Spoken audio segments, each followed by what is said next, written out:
Bonjour et bienvenue dans cette première partie dans laquelle nous allons modéliser une table. Donc cette première partie, nous allons sélectionner notre boîte. Tout de suite, nous allons en Edit Mode avec le bouton Tabulation. Sinon, vous venez ici et vous appuyez sur Edit Mode. Donc là d'abord, on va faire notre plateau, ce qui va être le plus simple, le plus rapide.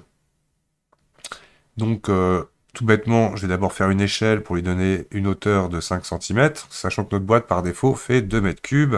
Donc je fais un S, ensuite j'appuie sur Z pour activer l'axe Z et je tape 0.025. Et j'appuie sur Entrée. On constatera en mode Object que j'ai un objet qui fait du coup maintenant 5 cm d'épaisseur. Et tout bêtement, maintenant je veux l'écraser sur l'axe X. Donc je vais faire S, X de la moitié, 0.5. Et voilà, j'ai un beau plateau qui fait 1 mètre par 2 mètres par 5 cm d'épaisseur. Donc une fois que j'ai créé mon plateau, je vais venir créer un pied. Donc pour ce faire, je vais faire d'abord une boîte avec Add Mesh Cube. Attention, je suis bien revenu en Object Mode. Donc Add Mesh Cube. Et là, je vais lui donner directement la hauteur qui m'intéresse.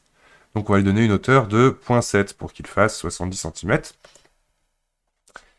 Directement, maintenant, je vais en Edit Mode. Et je vais lui faire une échelle sans changer, bien évidemment, la hauteur. Donc si je fais S, ça va sur tous les angles. Maintenant, si je fais majuscule Z, c'est la commande pour enlever l'axe de la hauteur. Je vais venir lui faire une échelle à 0.05, un truc comme ça.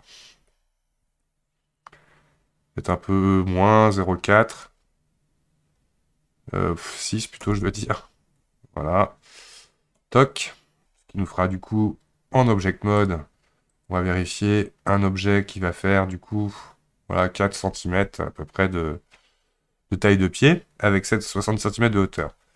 Donc toujours en Edit Mode, pour garder mon point de pivot, mon point d'origine au centre, on va venir en vue de dessus. Et on va venir, donc par exemple, si je passe en mode filaire, alors il y a un petit raccourci rapide, c'est majuscule Z, qui permet de switcher entre le solide et le filaire. Et là, grâce à la commande G, je vais déplacer mon pied pour le mettre dans un coin. Imagine, comme ça, ce qui est parfait.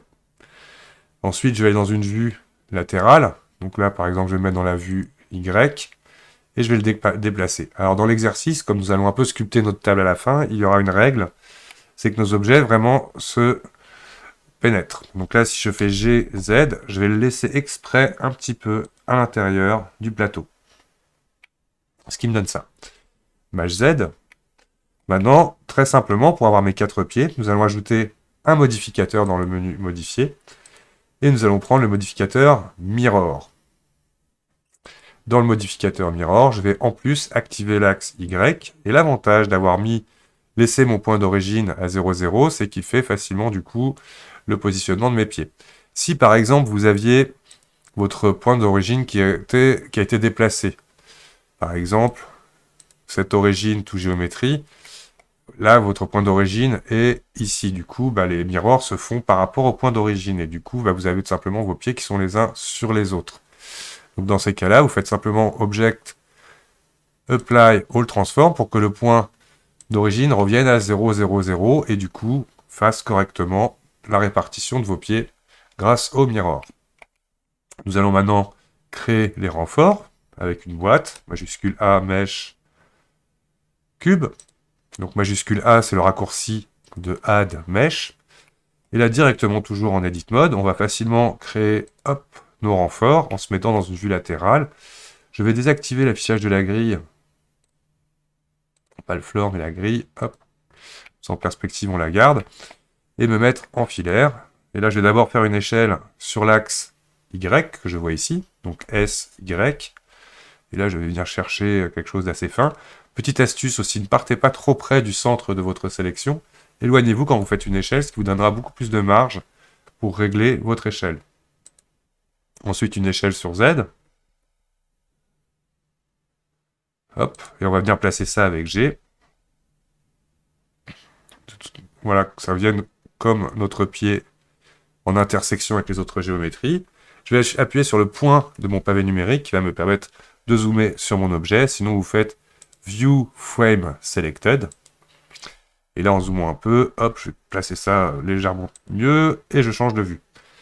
Donc là, je vais sur la vue, par exemple, Y, et je m'assure d'avoir bien les côtés de mon objet qui traversent les pieds. Donc je fais S, X, et voilà le travail. Donc là, nous avons un renfort identique. Si on lui ajoute le modificateur mirror, pour l'instant, on ne voit rien, parce que par défaut, il est sur l'axe X. Donc ça veut dire qu'il est sur lui-même. Donc là, je vais tout simplement le basculer sur Y et le désactiver sur X. Du coup, majuscule Z, voilà mon renfort de part et d'autre. Pour éviter d'avoir à créer une boîte qui sera différente en positionnement, taille, etc., je vais tout simplement dupliquer cet objet. Donc la commande CTRL-C, CTRL-V m'a permis de dupliquer mon cube. Donc là, j'ai 3 cubes. Alors, on imagine plateau, le renfort numéro 1, et là, on imagine renfort numéro 2. On pourrait dire renfort X, renfort Y. Voilà, donc là, pour l'instant, bien évidemment, mes renforts sont l'un sur l'autre. Donc là, je sélectionne mon renfort 2. Je vais en Edit Mode tout de suite. Alors, je désactive le miroir en X pour celui-ci, mais je le mets en Y, pardon, et je le mets sur X. Mon objet, d'abord, je vais faire une rotation sur lui-même. Donc là, je veux tout sélectionner, être sûr que tout soit sélectionné. Donc je fais A, ou Select All, rotation, sur l'axe Z de 90 degrés. Et une fois de plus, je vais en vue de dessus, positionner correctement l'ensemble. Donc je me mets, hop, en vue de dessus pour faciliter le travail. Et là, avec G, je viens placer mon renfort dans un premier temps aléatoirement. Je vais faire une échelle du coup sur l'axe Y, S, Y. Hop, de manière à ce qu'il rentre bien dans mon pied aussi. Et je vais le placer G, X. Hop, je m'assure bien qu'il rentre bien des deux côtés. Et voilà, le renfort terminé. J'enlève la transparence, Alt Z. Voici déjà tout ça positionné. Maintenant, ce qu'on va faire, on va appliquer les modificateurs. Donc je sélectionne mon dernier renfort. Si vous n'avez pas ici le Apply All, qui est rapide, rappelez-vous de le rajouter dans Edit, Préférences, Modifier Tools, de bien cocher Modifier Tools pour avoir le Apply directement ici. Donc là, je fais Apply All. Je sélectionne l'autre, donc bien évidemment, vous pouvez venir ici chercher Apply. Ou encore mieux, je sélectionne mon objet, je survole mon modificateur, je fais CTRL A, ça Apply. Il faut vraiment s'assurer que tous les objets n'ont plus de modificateur, ce qui veut bien dire que là, si je vais en mode Edit, là j'aurai accès à chacun des points qui composent ma table.